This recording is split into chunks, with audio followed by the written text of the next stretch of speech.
بسم اللہ الرحمن الرحیم۔ السلام علیکم ورحمۃ اللہ وبرکاتہ۔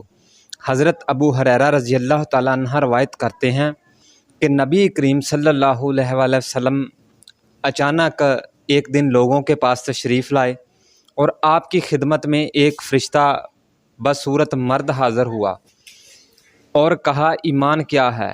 فرمایا ایمان یہ ہے کہ تم اللہ اور اس کے فرشتے اور آخرت میں اللہ کی ملاقات اور اس کے رسولوں اور موت کے بعد 22 پر ایمان لے آؤ۔ فرشتے نے پھر آپ سے پوچھا، اس نے پوچھا اسلام کیا ہے؟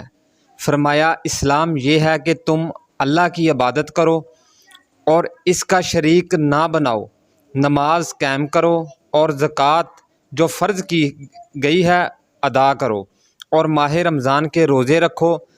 اس نے کہا احسان کیا ہے؟ فرمایا اللہ کی تم عبادت اس طرح کرو کہ تم اس کو دیکھ رہے ہو، اور اگر تم اس کو نہیں دیکھ رہے تو یقین رکھو اور وہ تم کو دیکھ رہا ہے۔ اس نے کہا قیامت کب آئے گی؟ یعنی وقت قیامت فرمائیں۔ جس سے پوچھا جا رہا ہے وہ پوچھنے والے سے زیادہ علم نہیں رکھتا۔ ہاں اس کی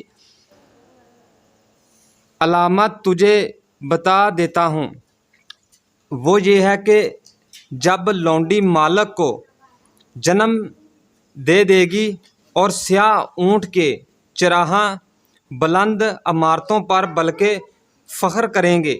ہاں قیامت کا علم 5 چیزوں میں شامل کیا گیا ہے جنہیں خدا کے رسول کے سوا کوئی نہیں جانتا۔ پھر نبی کریم صلی اللہ علیہ وسلم نے آیت مبارک کی تلاوت کی جس کا ترجمہ یہ ہے کہ بے شک اللہ کے پاس ہے قیامت کا علم، آخری آیت تک، سورۃ لقمان آیت 34۔ پھر وہ شخص واپس لوٹ گیا تو آپ نے صحابہ اکرام رضی اللہ تعالیٰ عنہ سے فرمایا اسے واپس بلاؤ۔ آپ نے فرمایا یہ جبرائیل تھے، اس لیے آئے تھے کہ لوگوں کو ان کا دین سکھاؤں۔ ابو عبداللہ امام بخاری فرماتے ہیں کامل ایمان وہ ہے جو ان تمام اموار پر مشتمل ہو۔